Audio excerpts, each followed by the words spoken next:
श्रीगणेशाय नमः। श्रीसरस्वत्यै नमः। श्रीसद्गुरुचरणकमलेभ्यो नमः।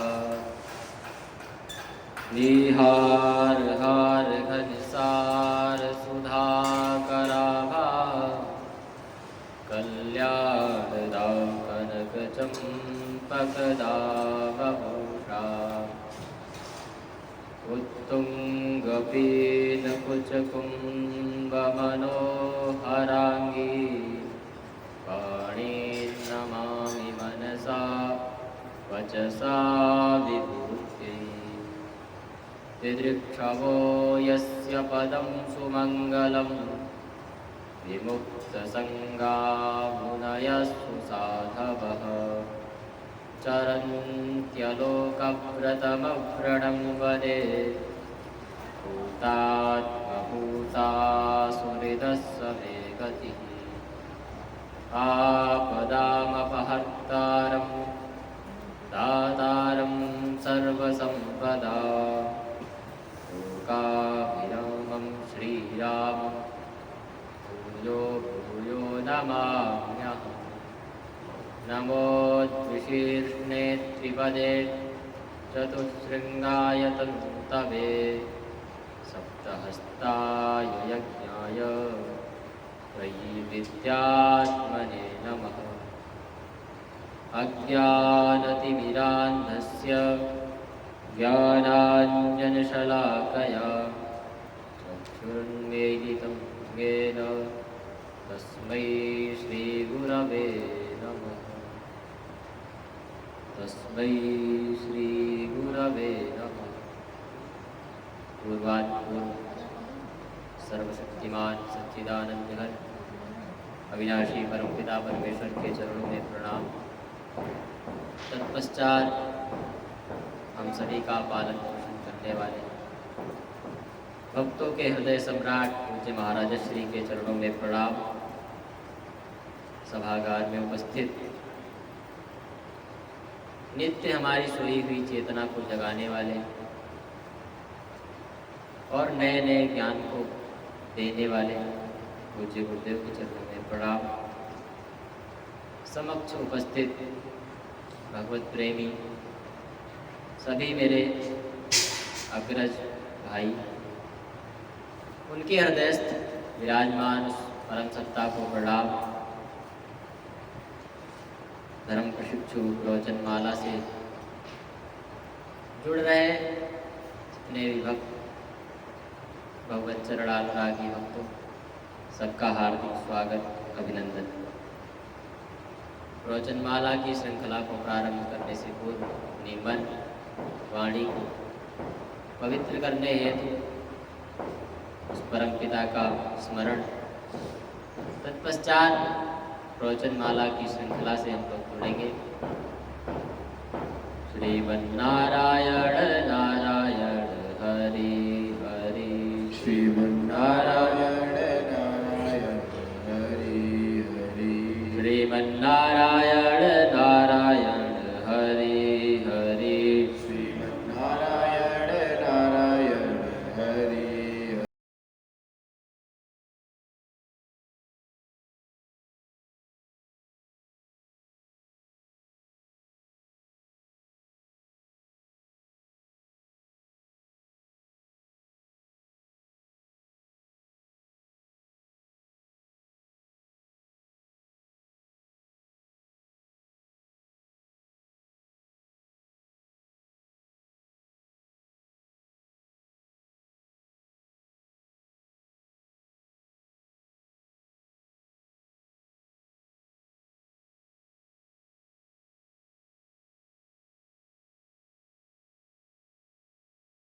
श्रीमन्नारायण नारायण हरि हरि।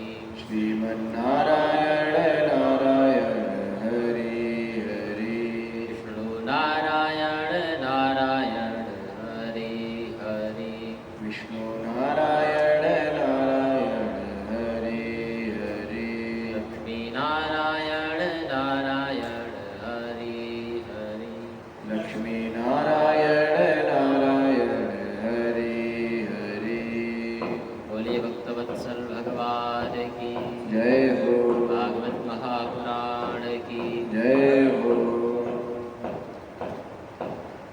यस्तन्तुनाभ इव तन्तुभिः प्रधानजैः स्वभावतो देव एकस्वभावरो सनो दधात् ब्रह्माव्ययम्। श्वेताश्वेतरोपनिषद में किस प्रकार भगवान इस माया के पर्दे में अपने आप को छिपा के रखे हुए हैं, किस प्रकार संसार के समस्त पदार्थों के परे अपने आप को उन्होंने छिपा रखा है, यह समझाते हुए इस श्लोक में, इस मंत्र में बताया कि जिस प्रकार मकड़ी अपने से प्रकट किए हुए तंतु जाल में स्वयं को आच्छादित कर लेती है, उसी में अपने आप को छिपा लेती है, उसी प्रकार वह परम पुरुष परमात्मा अपनी दिव्य एवं अचिंत्य शक्ति से उत्पन्न अनंत कार्यों द्वारा स्वभाव से अपने आप को आच्छादित कर लेता है, जिसके कारण यह संसारी जीव, माया में फंसा हुआ प्रत्येक व्यक्ति उसे देख नहीं पाता। और वह जब तक व्यक्ति माया में फंसा है तब तक देखने में आ भी नहीं सकता, क्योंकि उस सच्चिदानंद को देखने के लिए माया के पर्दे को हटाना होगा। अब इस माया के पर्दे को हटाने के लिए क्या उपाय किया जाए जिसके कारण हम माया के पर्दे के परे उस परमात्मा को देख पाए। तो पहले के प्रवचन में मैंने पहले ही बताया था कि भगवान ने कहा देवी ऐसा गुणमयी मम माया दुरंतया मामेव ये प्रपद्यन्ते। भगवान ने स्वयं वहाँ पे मार्ग बताया है, साधन बताया है कि मामेव ये प्रपद्यन्ते माया में तान तरंति। जो भक्त, जो जीव, जो प्राणी निरंतर मेरा स्मरण करते हैं, माम एव प्रपद्यन्ते, मेरे अलावा और किसी का चिंतन नहीं करते, वो माया में तान तरंति दे, वह निश्चित ही इस दुस्तर माया को सहज ही पार कर जाते हैं। और इसी बात को भली भांति समझकर कि माया कितनी दुस्तर है, किस प्रकार प्रत्येक जीव को, प्रत्येक प्राणी को अपने वशीभूत कर लेती है और इस संसार के बंधनों में बांध लेती है, जिसके कारण वह जन्म मरण में फंसा रहता है। तो इस बात को, इन सब बातों को समझकर परम भागवत महाराज ध्रुव जी भी स्तुति करते हुए यही कहते हैं कि भक्तिम मुहुः प्रवहताम त्वयि मे प्रसंगो भूयादनंत महता ममलाशयानम सयानाम एनांजसोल्बणमुरुव्यसनं भवाब्धिं नेष्ये भवद्गुणकथामृतपानमत्तः। कि हे अनंत परमात्मा, आप मुझे उन विशुद्ध हृदय वाले, जिनका हृदय आपके वास्तविक ज्ञान को समझकर निर्मल हो चुका है, बुद्धि किसी भी प्रकार की चेष्टा नहीं करती, समस्त इंद्रियां जिनकी केवल आपके चिंतन में लगी हुई हैं, ऐसे उन श्रोत्रिय ब्रह्मनिष्ठ भक्तों का संग दीजिए, जिनके हृदय में नित्य निरंतर अविच्छिन्न भाव से आपकी भक्ति की धारा बहती रहती है, जिनके लिए गोस्वामी तुलसीदास जी लिखते हैं कि जो सही दुख परिचिद्र दुरावा बंदनीय जही जगत सपावा। जिस प्रकार एक कपास स्वयं कष्ट सहकर खुद को वस्त्र के रूप में परिवर्तित करके दूसरे के तन को ढकने का काम करता है, वह अपना अस्तित्व भूल जाता है दूसरे के परोपकार के लिए। दूसरे की परोपकार की भावना से वह अपने अस्तित्व को मिटा देता है और वस्त्र में परिवर्तित होकर दूसरे को तन को ढकता है। उसी प्रकार संत जन, महात्मा जन, उनका चित्त और उनकी जो सोचने की शक्ति होती है, यदि उनका कोई अहित भी करता है, उनके प्रति कोई गलत व्यवहार भी करता है, उसका भी वह केवल कल्याण सोचते हैं, किस प्रकार उसका कल्याण हो। किसी का वह बुरा नहीं सोचते, इसी कारण वह वंदनीय जिहि जग जस पाओ। संपूर्ण जगत में, संपूर्ण सृष्टि में पूजे जाते हैं संत जन, उनका यशगान होता है।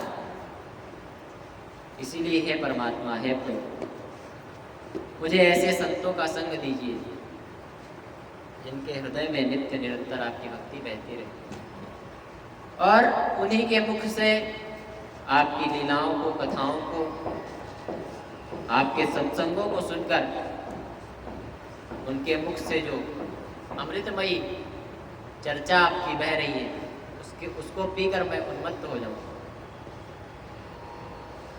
और उसी उन्मत्ता अवस्था में इस माया रूपी संसार से, दुखों से परिपूर्ण दुखालय से, संसार सागर से मैं सहज ही पार हो जाऊं, और आपकी जो माया है वह भी मुझे फंसा नहीं पाएगी।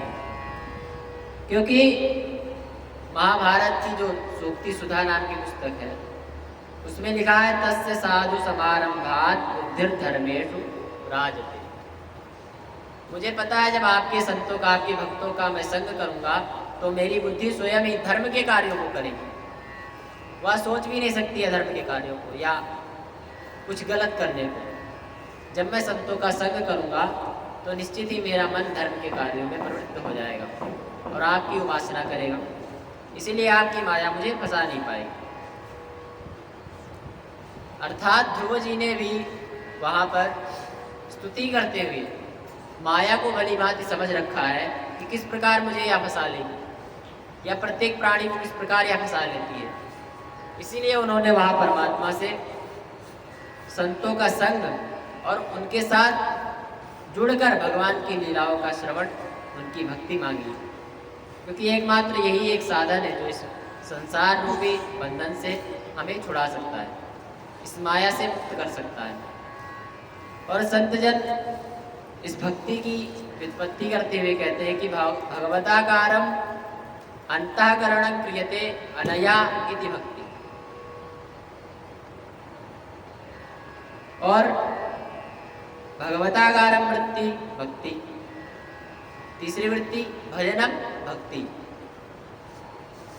दो प्रकार की भक्तियां बताती हैं। एक तो भगवताकारम अंतःकरणं क्रियते अनया इति भक्ति, जिससे हमारे अंतःकरण की शुद्धि हो जाए, वह भक्ति।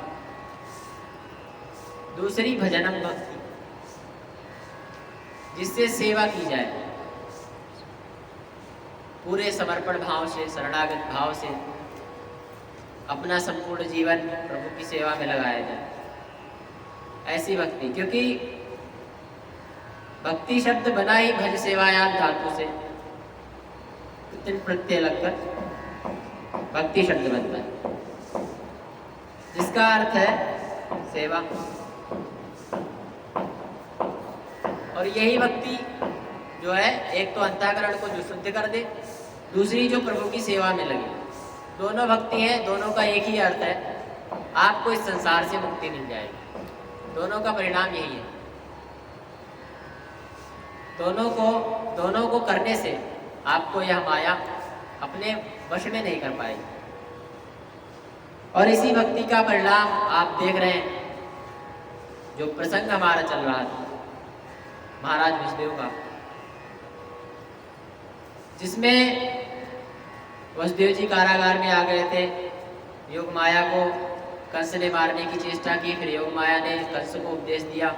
उसके बाद कंस की बुद्धि, जो इतना क्रूर राक्षस था, इतना निर्दयी था, उसकी बुद्धि भी सात्विक हो गई। वहाँ वह एक भक्त के दर्शन से हुआ,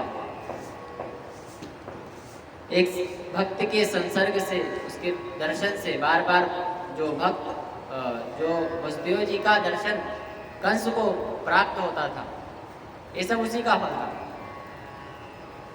जब वहां पर कंस को अत्यंत ग्लानि हुई योग माया के उपदेश के बाद, किया मैंने क्या किया, जो भी है, उसको अत्यंत पश्चाताप हो रहा था। उसने बड़े ही विनम्र भाव में, स्वर में, करुणा भरे स्वर में महाराज वसुदेव और देवकी जी से प्रार्थना की कि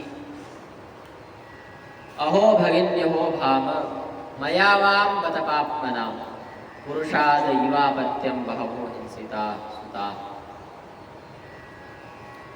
कि मेरे प्यारी बहन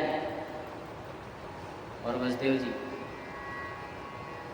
मैं बड़ा ही पापी हूँ। कंस को अत्यंत दुख है और वह कह रहा है जैसे एक राक्षस अपने ही पुत्रों को मार देता है, उसी प्रकार मैंने आज आपके बहुत सारे पुत्रों को मार दिया है। और इस बात का मुझे पश्चाताप भी है, मुझे दुख है कि मैंने आपके इतने पुत्रों का वध किया है। और इस प्रकार उसने वहाँ पर करुणा भरे शब्दों में देवकी और वसुदेव जी से काफ़ी कुछ चर्चाएं की। और जो भगवान के इतने बड़े भक्त हैं उनको आज वह क्रूर राक्षस वेदांत का उपदेश कर रहा है, आत्म तत्व तो समझा रहा है। कह रहा है कि भूमि भौमानि भूतानि यथा यान्ति पयान्ति च नायमात्मा तथैतेषु विपर्येति यथैव भू। आप दोनों बड़े महात्मा हैं, संत प्रवृत्ति वाले हैं, इसलिए आप अपने पुत्रों के लिए शोक मत करिए, क्योंकि सभी प्राणी प्रारब्ध के अधीन है।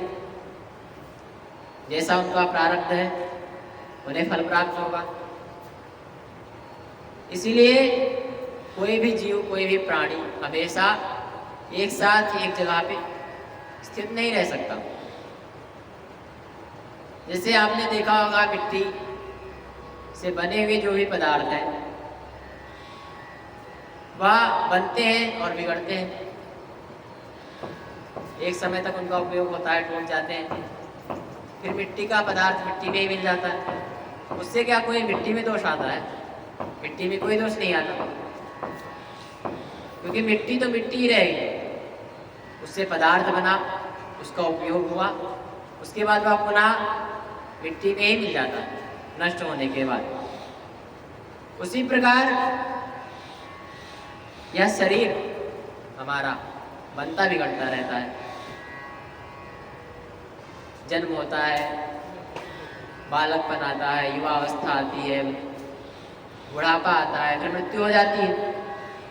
लेकिन इन सब से आत्मा पर कोई प्रभाव नहीं पड़ता, क्योंकि देहिनो यस्मिन् यथा देहे कौमारं यौवनं कुमारावस्था, बालकपन, बुढ़ापा, ये सब शरीर के गुण हैं। इन सब से आत्मा पर कोई प्रभाव नहीं पड़ता। लेकिन जो लोग इस तत्व को नहीं जानते वह इस अविनाशी शरीर को, अनात्मा शरीर को आत्मा मान बैठते हैं। उन्हें लगता है शायद यही सब कुछ है, इसी से हमें सब कुछ मिलने वाला है। तो ऐसा उनका यह ज्ञान है, क्योंकि आत्मा तो ऐसी है, न जायते म्रियते वा कदाचित। उपनिषद में भी आया कि न जायते म्रियते वा विपश्चित नायम कुतश्चिन्न बभूव कश्चित अजो नित्यश्शाश्वतोऽयं पुराणो न हन्यते हन्यमाने शरीरे। कंस कह रहा है कि आत्मा का कभी मरण नहीं हो सकता। तो वही बात उपनिषद भी पुष्ट कर रहे हैं कि न जायते म्रियते वा विपश्चित। विपश्चित या जो नित्य ज्ञान स्वरूप आत्मा है, सर्वथा नित्य रहने वाली है, इसका कभी विनाश नहीं हो सकता। कि न जायते, या ना तो जन्मता है और ना मरियते, ना तो इसका अंत होता है, अर्थात ना तो यह मरता है। नायम कुतश्चिन न बभूव कश्चित। इसका जो गुण है, अर्थ मतलब इसका कोई भी आश्रय नहीं है आत्मा का। आत्मा स्वयं समर्थ है, आत्मा को किसी के भी आश्रय की जरूरत नहीं है, क्योंकि आत्मा परमात्मा ही है। आत्मा और परमात्मा में कोई भेद है नहीं, तो उसे इसकी सामर्थ्य की आवश्यकता पड़ सकती है। वह स्वयं स्वराट है, स्वयं वो है, इसीलिए वह किसी के आश्रय से या किसी के अधीन आत्मा नहीं है, और ना ही वह किसी का कारण है कि इसके द्वारा ही शरीर चल रहा है। शरीर में है वह, शरीर से सभी काम भी करवा रहा है, लेकिन वहां पे कहा चतुर्विधा भजन्ते माम जनासु कृतनो, क्या है, चातुर्वण्यम मया सृष्टम गुणकर्म विभाग सा तस्य कर्तारम अभिमाम विद्य कर्ता तमम। मैंने सभी वर्ण बनाए लेकिन फिर भी मैं करता हूं। अर्थात वह परमात्मा, वह आत्मा हमारे शरीर में ही रहता है, लेकिन वह उसमें लिप्त नहीं है। ना तो उसे किसी के आश्रय की जरूरत है और ना ही वह किसी का आश्रय है, हालांकि उसी से सब चल रहा है, लेकिन वह किसी में लिप्त नहीं। और अजः नित्यः शाश्वतः पुराणः अयम्, अजन्मा है, नित्य है, शाश्वत, जो कभी समाप्त नहीं होने वाला, पुराणः पुरातन। इसकी ना तो कभी वृद्धि होती है और ना ही इसका विनाश होता है, ऐसा वह आत्मा है। इसीलिए जो बुद्धिमान पुरुष है वह शोक नहीं करते, क्योंकि न हन्य माने शरीरे और न हन्य, इस आत्मा का कभी नाश नहीं किया जा सकता। लेकिन जो अज्ञानी पुरुष है, उनके चित्त में, उनके मन में ऐसा जो भाव, ऐसा जो चिंतन है कि हंता चेत मन्यते हन्तुम, हतश्चेत मन्यते हतम। एक व्यक्ति सोच रहा है कि मैं इस आत्मा को मार दूंगा, मैं इसको मारने में समर्थ हूं, और दूसरा व्यक्ति सोच रहा है कि हाँ ये आत्मा को मार देगा और मर जाएगी। तो कहा उभौ तौ न विजानीतो नायम हन्ति नान्यत्। वो दोनों ही इसके तत्व को नहीं जान रहे हैं, क्योंकि नायम हन्ति नान्यते, या कभी मर ही नहीं सकता। और जो यह आत्म तत्व है उसे समझना भी बड़ा मुश्किल है, इसीलिए सभी समझ भी नहीं पाते। इसीलिए उन्हें लग रहा है कि आत्मा मर जाती है या किसी के द्वारा मार दी जाती है, क्योंकि समझ वही पाते हैं जिनके ऊपर उसकी स्वयं की कृपा हो। आगे कहते हैं कि अड़ोरणीयान भातो महीयान आत्मा से जंतोर नीतो गुहाया तमक्रतु पश्यति वीत शोको धातु प्रसादान महिमानम आत्मनम। यह जो आत्म तत्व है सूक्ष्म से भी सूक्ष्म है, इतना सूक्ष्म कि कोई देख नहीं सकता, और महता महीयान, इतना महान कि करोड़ों सूर्य के समान उसका प्रकाश है, उसे इन चर्म चक्षुओं से देखा नहीं जा सकता। और तमक्रतु पश्यति वीत शोक, उस आत्मतत्व को, उस महिमा को वही पुरुष जान सकता है जिसके ऊपर वह स्वयं कृपा करे और वह वीत शोक, शोक से रहित। और शोक से रहित व्यक्ति भी तभी देख पाएगा जब धातु प्रसादात, उस परम पिता परमेश्वर की कृपा होगी। जैसे उसमें कहा कि विवृणते तनु स्वाम, जिसका वह वर्ण करेगा उसी को अपना दर्शन कराएगा। अब यहाँ पर यह संशय हो सकता है कि हमारे अंदर आत्मा बैठा है, हमारे अंदर ही है, अंदर ही तो बैठा रहता है परमात्मा, सब क्यों नहीं देख पाते? तो उसे समझ पाना इतना कठिन है क्योंकि उसके लिए कहा गया है यस्य ब्रह्म चक्षत्र चौहे बहुत ओदना मृत्यु यस्योपशेषणम का इत्था वेदयत्र सा। इतना विराट, इतना रुद्र स्वरूप है उसका कि जिसके लिए मनुष्य शरीर में ब्राह्मण और क्षत्रिय का सबसे उत्तम शरीर बताया गया है, उनका भी इस प्रलय के समय, जब सृष्टि का प्रलय होता है, उस समय वह भी नहीं बचते। कोई बचता है यहाँ, कोई नहीं बचता। और मनुष्य शरीर की बात छोड़िए, जो मृत्यु देव हैं, जो सबकी मृत्यु करवाते हैं, सबको लेके जाते हैं, वह भी मृत्यु यस्योपसेचन, जैसे भोजन के साथ चटनी को खाया जाता है उस प्रकार प्रलय के समय परमात्मा मृत्युदेव को खाता है चटनी की बात। तो उसे समझ पाना निश्चित ही कोई साधारण बात तो है नहीं। इसीलिए कहा उसे वही समझ पाएगा। जैसे लोहयुक्तम यथा हेम विपक्वम न विराजते तथा पक्व कषायाख्यम विज्ञानम न प्रकाश। उपनिषद भी कहते हैं कि ना विरतो दुश्चरिता ना शांतो ना समाहिता ना शांत मानसो वापी प्रज्ञाने नमः। क्यों नहीं देख पाता व्यक्ति? क्योंकि व्यक्ति इन सांसारिक भोगों को छोड़ ही नहीं पाता है। और जो लोह युक्तम यथा हेमा विपक्वम न विराजते तथा पक्व कषायाख्यम विज्ञानम न प्रकाश। जैसे किसी सोने में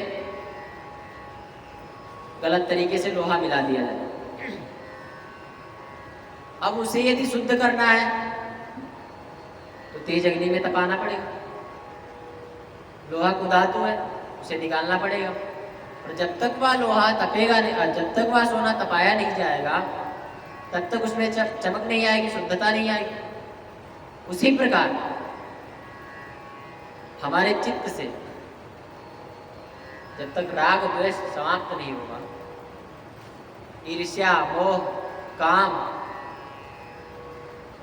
यह सब समाप्त नहीं होगा, तब तक उसका दर्शन असंभव, उसे देख पाना संभव नहीं। इसीलिए अज्ञानी पुरुष माया के अंदर छिपे हुए उसको, परमात्मा को, उसके महत्ता को देख नहीं पाता, क्योंकि बैठा हुआ हमारे भीतर ही है, जीवात्मा के साथ बैठा है। द्वासुपर्णा सयुजा सखाया, साथ में ही सखा भाव से बैठा हुआ। लेकिन एक है जो संसार के भोगों को भोगते हुए उसी में लिप्त हो जाता है और उसी में फंसा रहता है, जिसके कारण जरा मृत्युंते पुनरेवाभिगम, जन्म होता है, युवावस्था आती है, वृद्धावस्था आती है, मर जाता है, फिर जन्म लेता है, यही क्रम चलता रहता है। तो यह अज्ञान उसका दूर नहीं हो पाता। इसीलिए कहा जिस प्रकार लोग सोने को तपाकर उसे शुद्ध किया जा सकता है, उसी प्रकार हमें हमारे चित्त को भगवान की लीला कथाओं को सुनाकर, उनके सत्संग को सुनकर वह अग्नि का ही काम करेगा हमारे चित्त के लिए, उसको निर्मल करने के लिए। तो जब इसके अंदर से राग द्वेष नष्ट हो जाता है तभी उस आत्मा को वह जान पाता है, फिर उसे सुख नहीं होता है। यदि किसी का शरीर समाप्त हो जाता है तो उसे सुख नहीं होता।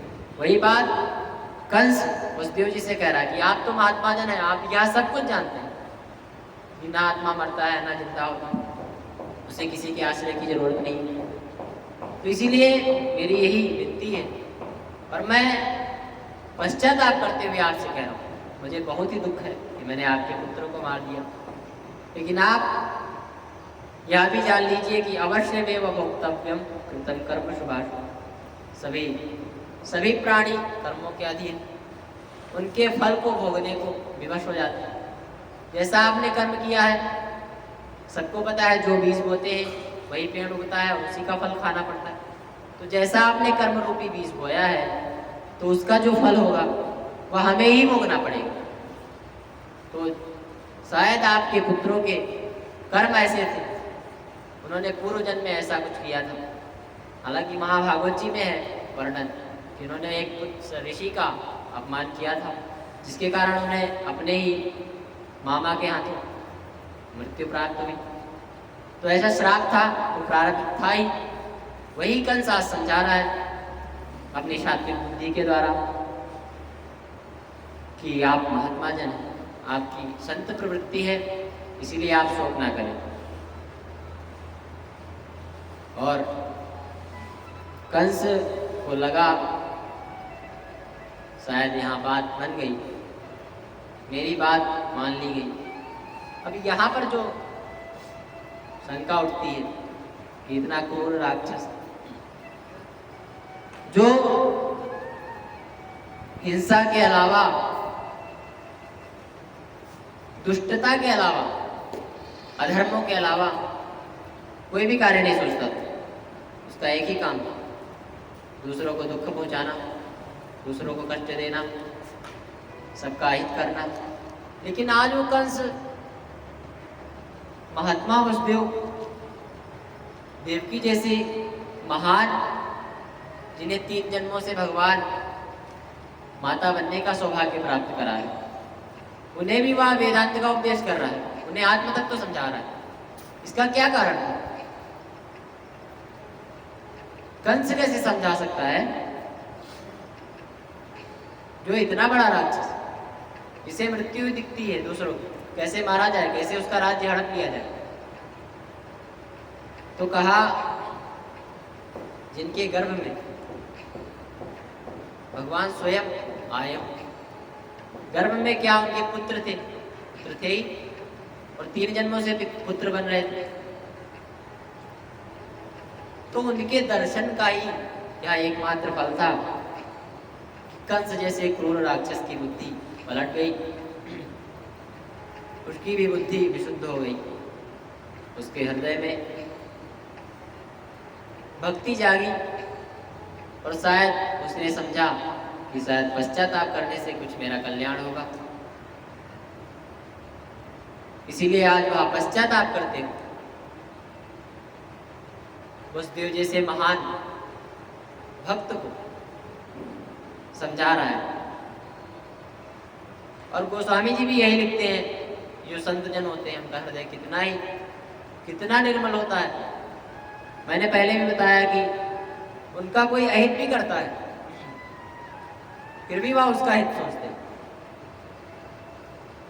और इतनी महिमा बताई कि मुद मंगलमय संत समाजो, जो जग जंगम तीर्थ राज, राम भक्ति जहाँ सुरसरि धारा, सर से ब्रह्म विचार बुझे। संत जन तो चलते फिरते प्रयागराज की महिमा आपको बताया, वहां जाके जो गंगा स्नान करता है उससे समस्त पाप धुल जाते हैं। लेकिन संत जन है जो हमें स्वयं आकर हमारे पापों को धुल देते हैं। इसीलिए कहा जो जग जंगम तीर्थ, चलते फिरते प्रयाग की भांति, और राम भक्ति जहाँ सुरसरि धारा, जहाँ संतों का निवास होता है। अब इससे यह मतलब नहीं है कि वहां वसुदेव जी कैद खाने में बंद थे, बंदीगृह में बंद। अगर संत का निवास है, वह कोई भी स्थान हो, वह स्वयं अपने आप शुद्ध हो जाता है, भक्तिमय हो जाता है, सबका कल्याण करने वाला हो जाता है। और संतों का हृदय ऐसा होता है कि वह किसी भी व्यक्ति के लिए, वह कैसा है, किस वर्ण का है, किस जाति का है, किस कुल का है, यह मायने नहीं रखता। आपका हृदय कैसा है? आप संतों के पास जा रहे हैं, आपके अंदर कपट तो नहीं है, कुछ छुपा तो नहीं रहे आप संतों से। यदि आप अपना हृदय खोल के संतों के शरण में जाते हैं तो निश्चित ही आपका कल्याण होगा। जैसे गंगा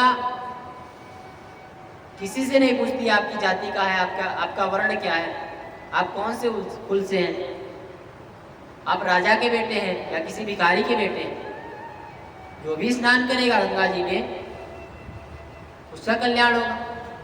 उसी प्रकार संतों का हृदय है। यदि आप शरणागत भाव से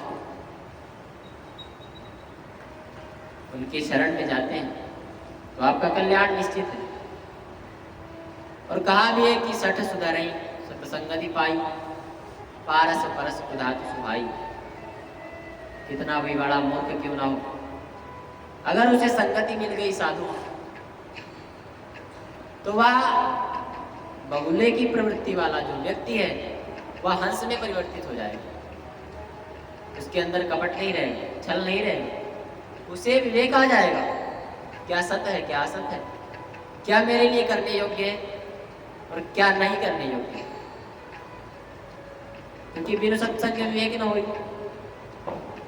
सत्संग नहीं है तो विवेक नहीं है। इसीलिए संगति जब तक मिलेगी साधु की, जब साधुओं का संग होगा तो मूर्ख से मूर्ख व्यक्ति भी शुद्ध हो जाता है। क्योंकि परमात्मा भगवान श्री कृष्ण चंद्र गीता में स्वयं कह रहे हैं कि मेरा भक्त यदि मेरा चिंतन, मेरा गुणगान करने लगता है फिर कैसा भी हो, अभी चेत सुदुराचार हो। पूरे संसार ने उसे यदि दुराचारी घोषित कर दिया है, फिर भी उसने मेरा भजन अगर अपना लिया है, तो निश्चित ही उसे फिर टोकने की जरूरत नहीं है, उसे साधु के समान समझना चाहिए। क्योंकि मेरे भजन का बल इतना है, अगर वह मेरे भजन में लगा रहेगा तो अपने दुराचार को वह कब भूल जाएगा उसे खुद नहीं पता। इसीलिए उसे साधु के समान समझना चाहिए, और यही साधुओं के संग का फल है कि मूर्ख से मूर्ख व्यक्ति शुद्ध हो जाता है, उसकी बुद्धि शुद्ध हो जाती है। और वही आज कंस इतना क्रूर, इतना अभिमानी, आत्मतत्व का ज्ञान महाराज वसुदेव को कर रहा है। अर्थात माया रूपी पर्दे में छिपे हुए उस परमात्मा को देखने के लिए हमारा चित्त निर्मल होना चाहिए। चित्त निर्मल कब होगा?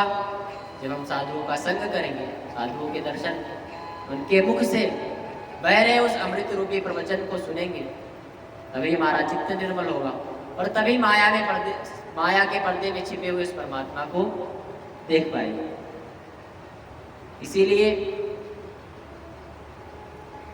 एक ही निवेदन की उस परमात्मा की भक्ति की जाए, क्योंकि भक्ति से ही सब कुछ सुलभ है। भक्ति से ध्रुव जी ने 6 महीने में परमात्मा को प्राप्त कर लिया, प्रहलाद जी ने भक्ति से ही परमात्मा को प्राप्त कर लिया। कितने उदाहरण हैं जो भक्ति से ही परमात्मा को प्राप्त कर पाए। इसीलिए एकमात्र भक्ति ऐसा साधन है जिससे इस माया रूपी संसार चक्र को पार करके इसके पीछे जो छुपा हुआ आत्म तत्व है, परमात्मा तत्व है, उसे आप देख पाएंगे। इसीलिए भक्ति अत्यंत आवश्यक है। अहेतु की भक्ति की जाए, उसी से सब कुछ संभव है, या संसार हमें अपने में बांध नहीं पाएगा। और यही कहते हुए कि भक्ति सबको करनी चाहिए और उसी से सब कुछ संभव है। इसी के साथ इस सत्र को उस परमात्मा के चरणों में समर्पित करते हैं।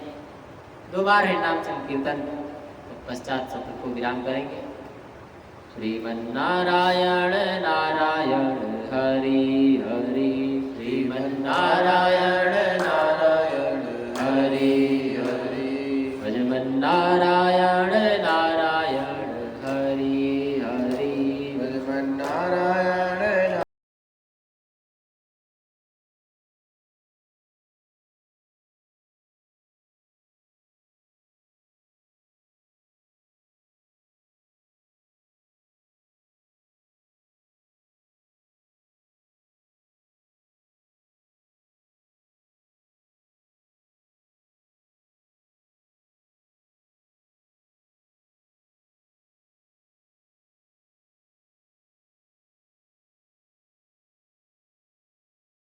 हरि हरि, श्रीमन्नारायण नारायण हरि हरि, भजमन्नारायण नारायण हरि हरि, भजमन्नारायण नारायण हरि हरि, विष्णु नारायण नारायण हरि हरि, विष्णु नारायण नारायण हरि हरि।